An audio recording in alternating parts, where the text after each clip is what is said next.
All right, hello and welcome to Art History Tuesday, and I'm really excited to get into this piece today. Before the class started, we were listening to some revolutionary music from France, which gives a good indicator as to the overall theme for our work today. But before I start, I'm going to ask you guys the essential question, which is, how do artists recruit for a political cause?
Ooh, very good. So they use universal symbols that people will understand, but then they're working to manipulate your emotion at viewing a piece. Excellent. We can think of some of that in our own history too, like old school Uncle Sam posters are probably our most popular representation, but there's other ones too, and there's really subtle ways in which artists are hired or choosing to recruit for other campaigns or political causes as well that are subversive even. So we actually see it in our own movies now and a lot of other media. You can start to see where artists are doing more than just making a poster. But first, let's look at this piece here. And you choose one line, Elizabeth. I'll choose the other. And we're pointing at a couple of different things, and I just want you to tell me what's happening.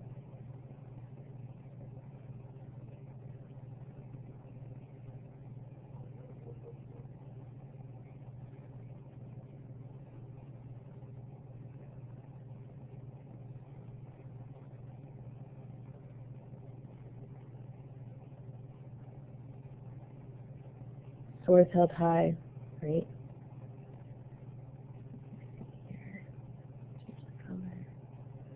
I'll choose the other one, which we see obviously woman, family, weeping. Right. So these are two of the many very strong symbols in this piece, which is actually a very patriotic piece, and we'll talk about why in a second. So what makes you wonder about all of this? What's pulling you in, making you curious?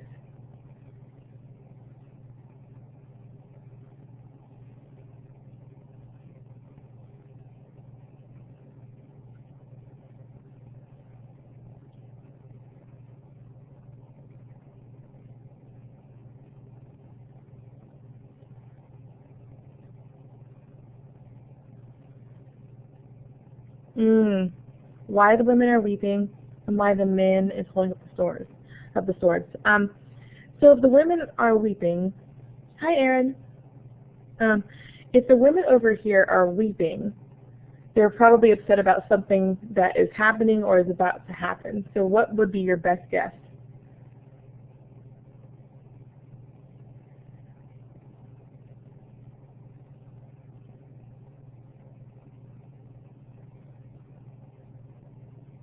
Exactly. Perfect. Right on. Whoop, backwards here. Okay, so this piece that we're looking at, oh wait, I think I did this out of order. Yeah, I think I want you guys to look at this video first, because it does, we're going to do the video first rather than after today, because it breaks down some things in the picture, and then we'll do the talk on it. So it's really short, and it's very graphically inspired. So I want you guys to see the video. It just really talks about the composition and what you're looking at and the symbols. And I'll give you guys, I'll flesh out the background afterwards. Let me set a little timer here. I'll do about 3 minutes.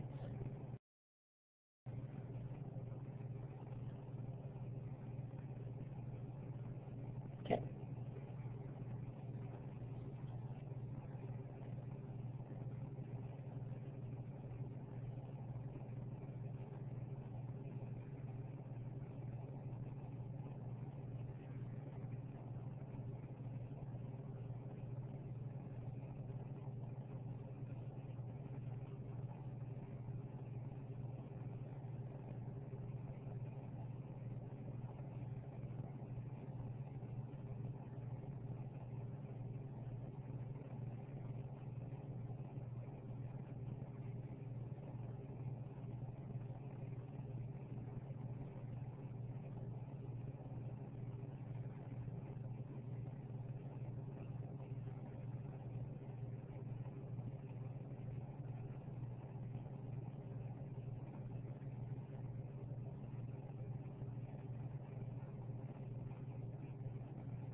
It is huge.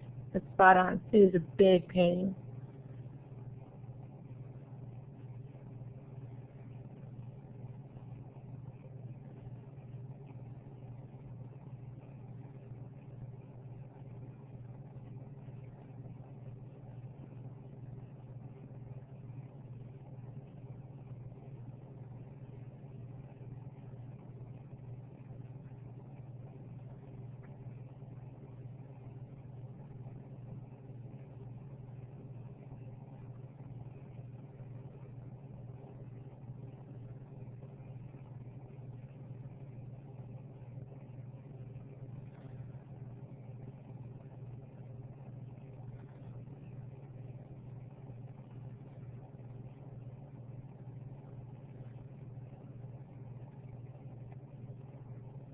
Mm-hmm.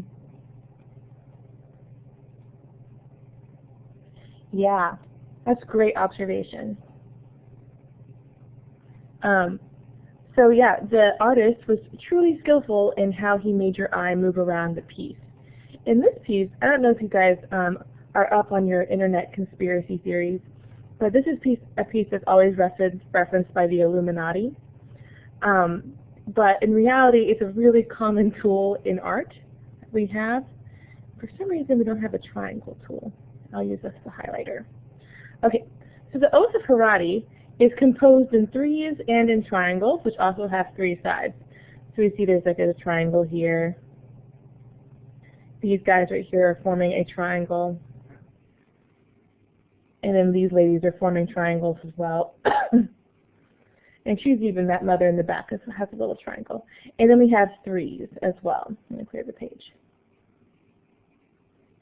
Okay. So the Oath of Horatii is a Roman story used for French patriotism. Nice and confusing. But this is a story from ancient Rome that Jacques-Louis David has chosen to paint. Now, most people call Jacques-Louis David just David because he's that important of a painter that he can just be known as the only David out there, even though it's an incredibly popular last name. So whenever you hear artists talk about David, this is the guy that they're almost always referring to. And the Oath of the Horatii here. So who are the Horatii in this piece? You guys can use your tools and you can draw, or you can write in the chat box. Who are the Horatii?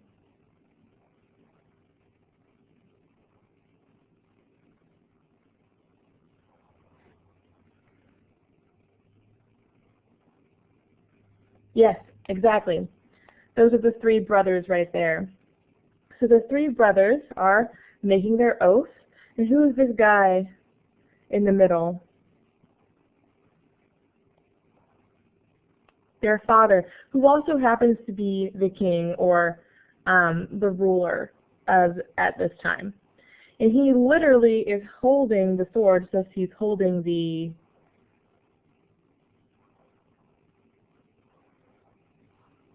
let me see.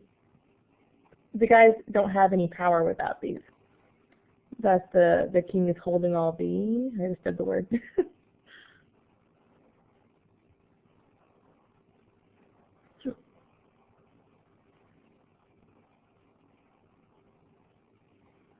I'll give it to you.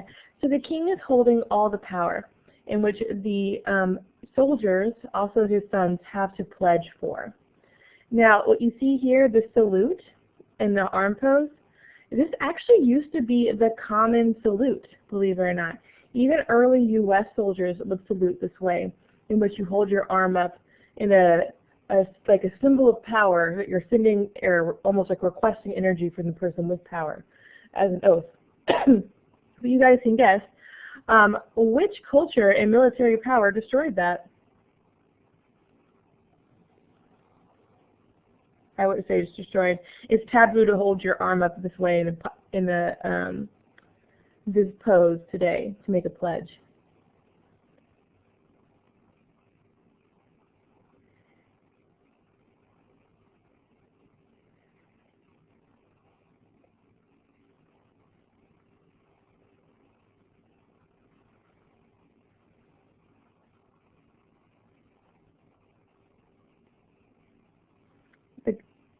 You don't know? Really?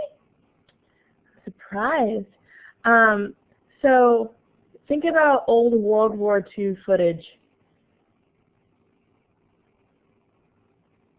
of soldiers marching. Which soldiers would have their arms up like this, pointed towards their leader?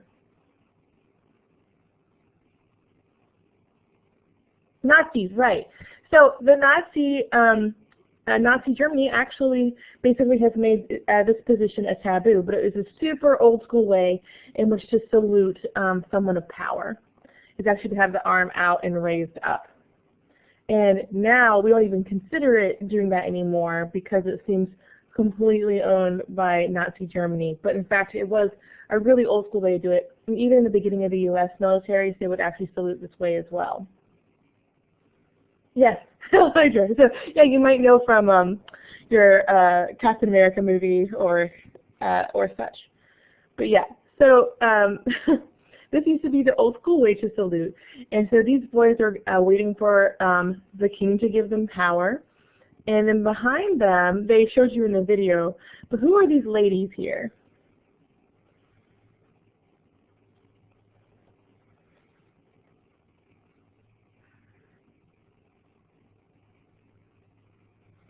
Mm-hmm.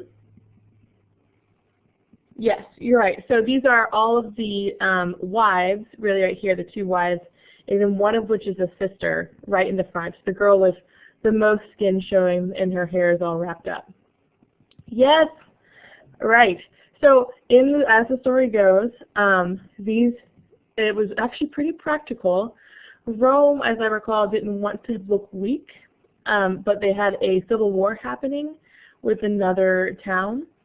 So, and rather than send all their soldiers to go fight and in this war, they said, we'll just send 3 representatives, the Horatii, and they'll fight against the Horatii, the other 3 representatives, also triplets, and whoever wins, that's whose city wins.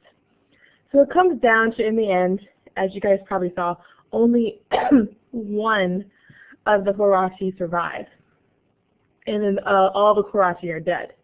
And I believe the character in the front right here, that you see the most clothes of, with the spear, he's the one who's supposed to be the survivor. Notice that he has 2 weapons. So he comes back home, and he sees like all the women crying.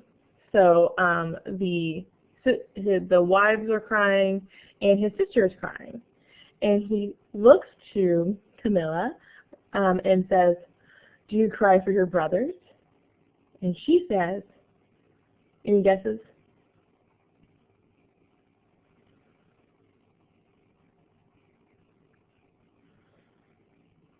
No, for my love, right. And then, what does he do to Camilla? Yes, he kills her. Because he says blood is thicker than water.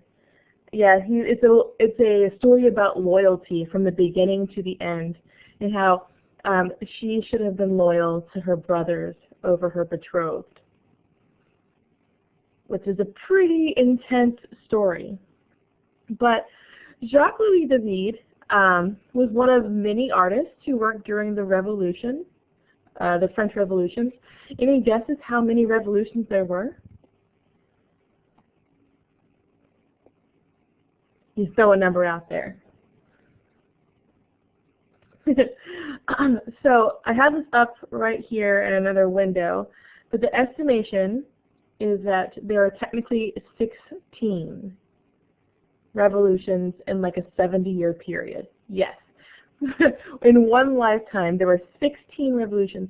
Now, technically, the difference between a revolt and a revolution is that the revolution actually has to make a change in government.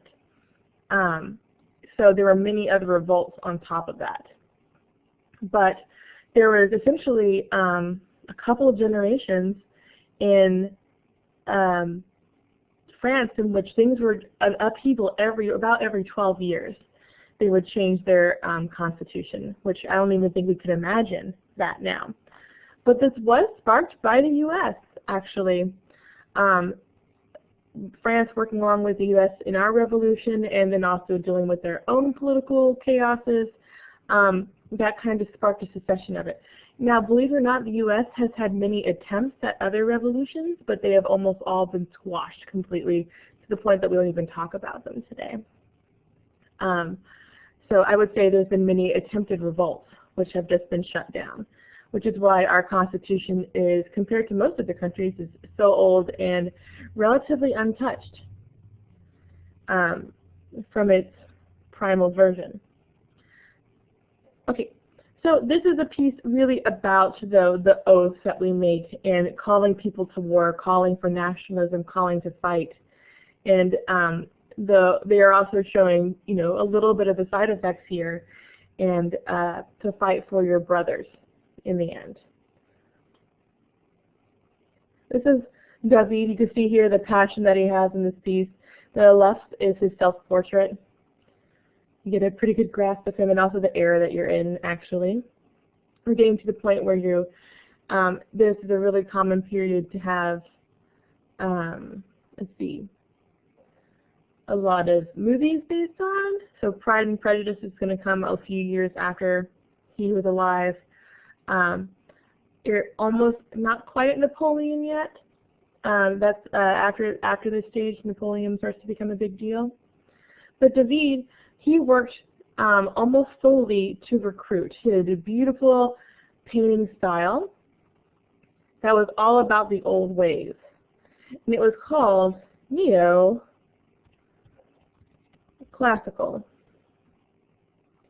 Make sure I put a 0 instead of O. So the neoclassical art movement. So what does neo mean?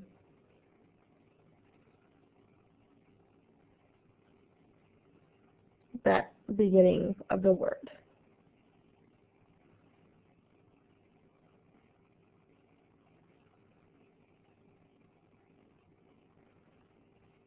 It actually means new. And therefore, and this is what a lot of people get confused by, this word classic. What does the word classic mean? I mean, there's the obvious way in which we use it today. You can tell me that one. Original or old. But in back in the day, if you were considered an educated person, or normally an educated man, bummer, you had to study the classics. And the classics are actually Greece and Rome. So a classically educated person, to be considered an educated person, so if you're going to be a doctor or a lawyer, you had to actually have a base understanding of ancient Greek and Latin, which surprises a lot of people. So not only did you have to have math, literature, reading, all these other things, but Greek and Latin were incredibly important. And you had to know the old school stories as well as the language. And so literally what neoclassical means is new Greco-Roman.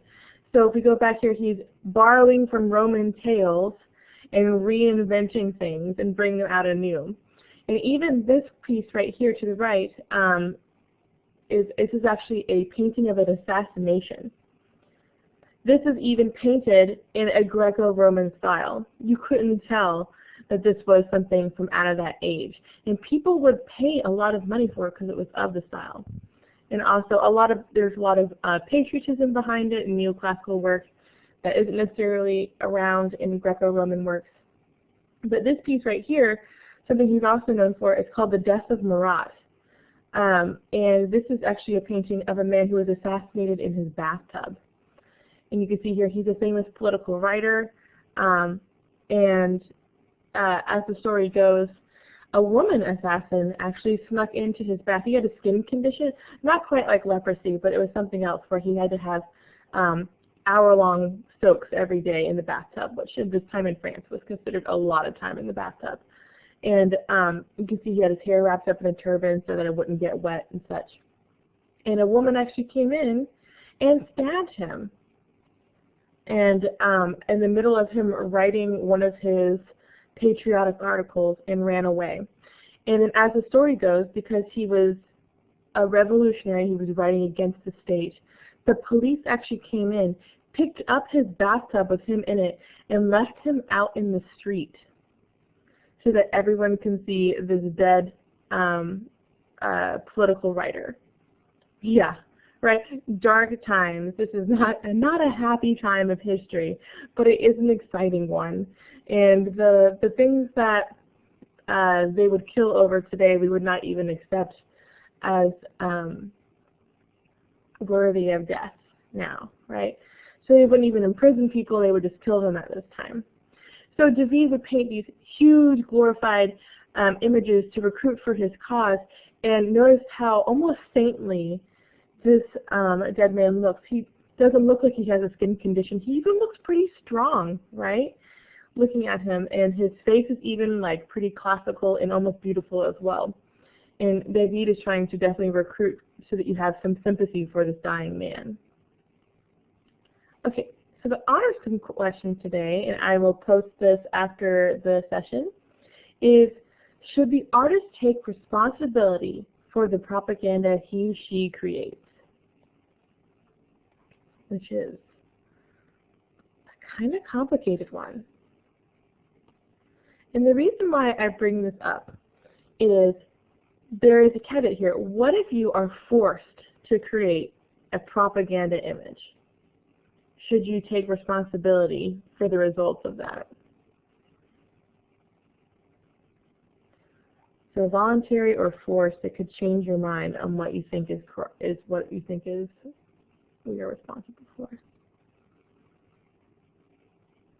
I'm going to take a quick screenshot.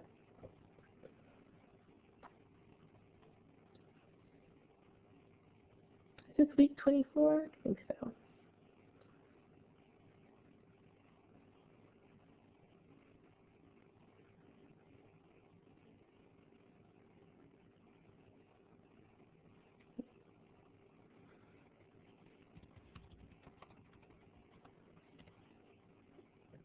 Okay.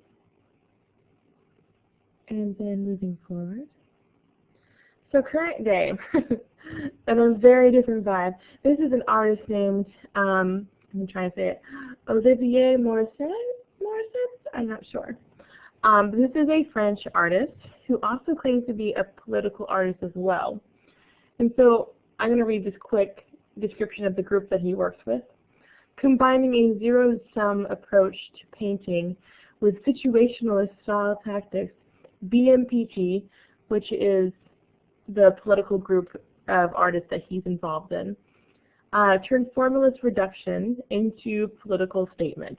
So you can get here an idea here. Formalist reduction, it's when you reduce art down to its form. It's really base elements, which you can definitely get a vibe from in this. So he reduces it into a political statement, which is why it remains relevant today. The group was highly controversial when it emerged, and it dissolved rapidly over predictable disagreements between its members after the withdrawal of basically this man right here, Michel, I'm not going to try and say it, maybe I will. Parmentier. I'm not sure. I wish I had taken French now. So these guys were really around in the 60s to the 70s. So I say current day, most of these guys are still alive, but they're technically a little bit older. So this is a more contemporary work by one of the members, Olivier Morissette, and what he does is he has these blocked obstructions, so he makes it hard for you to see his minimalist political work inside. Now, because I just want to take a step back for a second and think about how much things have changed in the art world. Do you think that his message is very clear?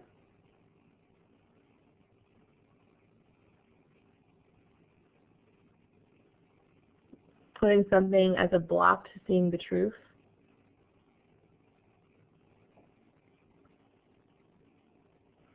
Or do you think that he's kind of all up in his head?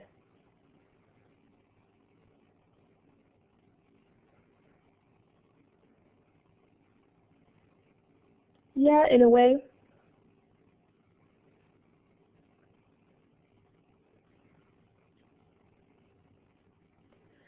Do you think works like this are as exciting as, say, the Oath of Horatii? Does it catch your attention at all?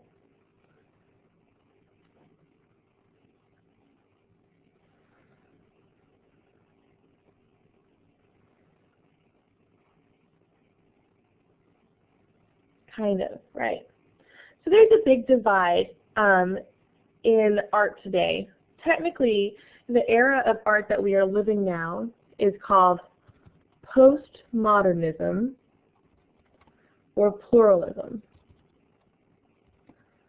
That's why artists don't regularly say modern unless they're talking about works from like the 60s and 70s, because it's a confusing word in our world of art. We say contemporary instead, or current, because modern technically is already another time period. So we call ourselves also postmodern or pluralism.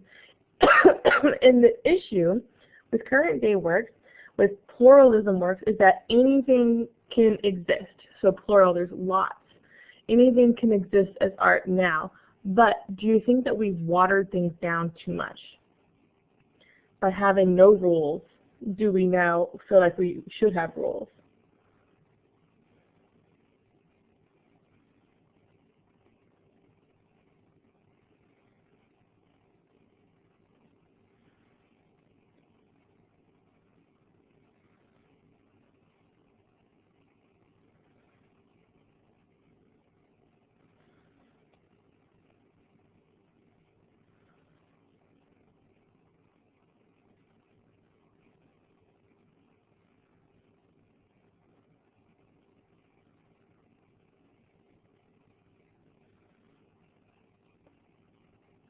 Yeah.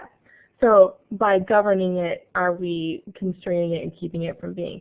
So that's a really good point to bring up. And this is just things that we have to think about in the art world and conversations that will occur in your own art practice, especially as you move forward, of are things too vague, or are things too hard to understand now, because artists might seem like they're in their head, or is that a good thing? Are we like at this point now where because we accept so much as art, we are actually willing to see other ideas a lot better? I don't know. We're kind of all floating around. It's really not a yes or no question, but kind of a different lens to look through. Okay, so this is a free-for-all. You can choose to write wherever you want. How do you want to describe the style or process of this? You know, this is definitely a detailed piece. You can include a word like that in there. Looking at the composition, there's lots of angles and triangles and threes. And it definitely has a vibe of patriotism. Yeah, neoclassical. Thank you. Thanks. Oil painting. Now you guys noticed how large this oil painting was. This was an expensive painting just to create.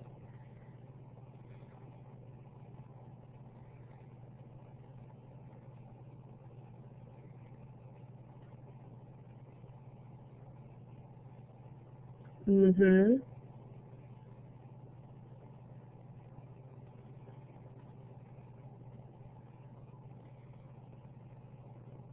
Revolutionary propaganda. Now, the best thing about labeling something as propaganda is that we understand that the art has an obvious political message they're trying to send. But there's lots of art out there that are sneaky, that are propaganda, but have not been labeled as such. Dramatic lighting, right. It looks like it's on the stage. Excellent. Thank you so much, Elizabeth. I'm going to move forward. All right, so once again, we'll have a free-for-all here of compare and contrast. I think the media for the ones is the same.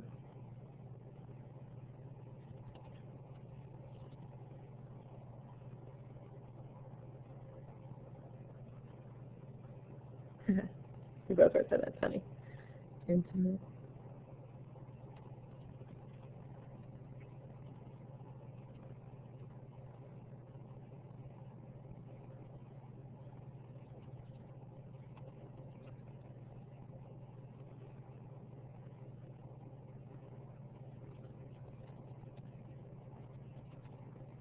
I'm going to say both are actually showing power.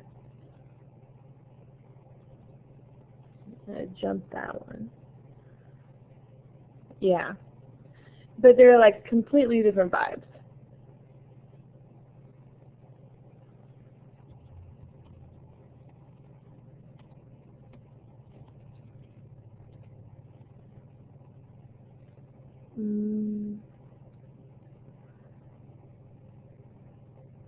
Yeah, actually looking at it now, they actually both have triangles in their composition. I didn't even bring this up last time. You can see this triangle too. It's not a perfect one, but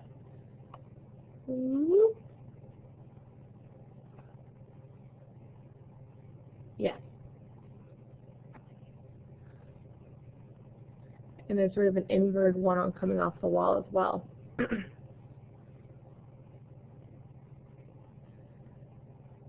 Yeah. Those are good descriptions right there too. One's really obvious and one's really subtle. Great job.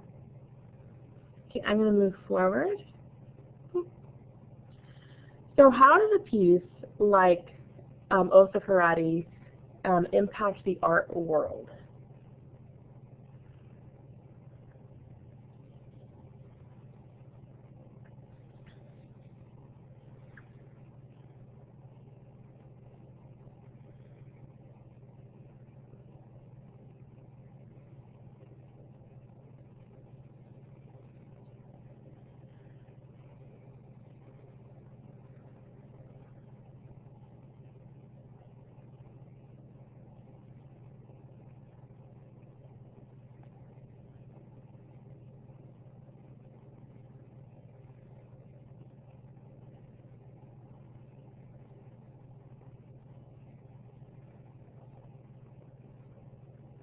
Nice. Yeah. We can even see today how we can use narratives from our country and not of our country to talk about patriotism as well. Like back in the day, Paul Bunyan was a very patriotic story about U.S. work ethic and such. It does. It shows a sort of different message, especially the ending. You know, it's hard for us to relate to now that tragic ending as being a heroic ending.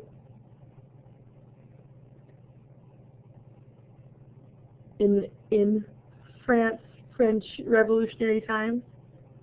I don't think today we would consider that a heroic tale at all, but so much as a tragedy, making us question our ethics if we're willing to kill our own sister. But different times, different places. Great, I'm going to move forward. And lastly, how does this piece impact you?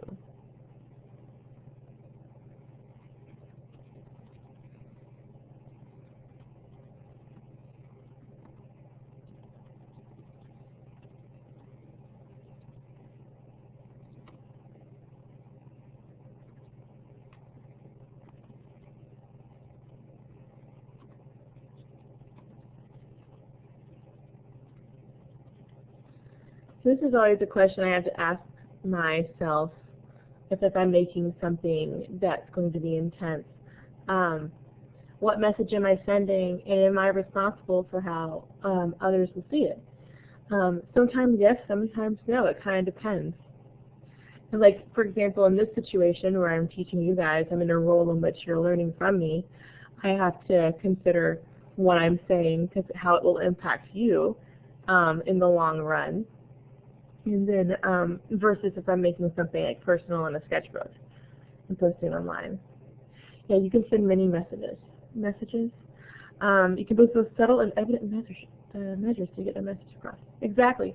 I feel like subtlety is the hardest part, but it's what makes things stick in your head. But evident ones, like a strong composition, is what makes people look at your piece long enough to start to wonder about what's happening inside of it. Does that make sense? Yeah.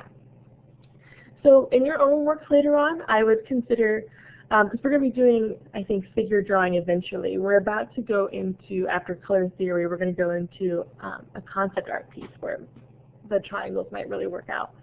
But using that classic triangle composition, where something is arranged in that triangle form, will really draw your viewer in. It's not very complicated. All you have to do is when you're playing things out, like say, let me see, I'll have the mountain right there, but maybe I'll put this character next to another character, and they're sitting in such a way that they form a triangle. And then that will, just a little trick to pull things in so things don't look so loose either. All right, we have reached the end. I'll turn off the recording.